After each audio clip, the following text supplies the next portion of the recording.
Chắc đang bong kêu bật to bằng con ơi này là cua chay này và còn thật là cua chay mùi sen bơi con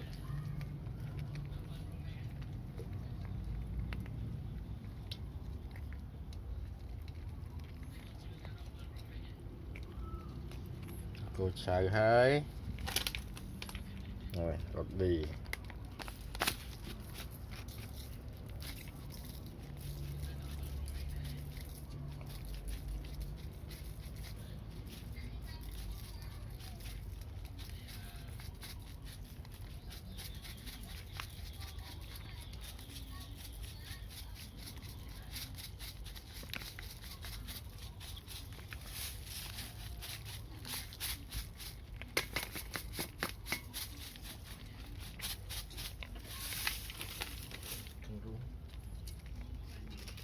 đấy bong chắc mấy thế độc lập chê xài sụp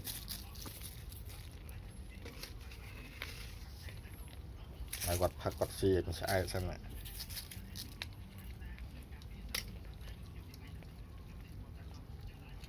nắng rụi rùa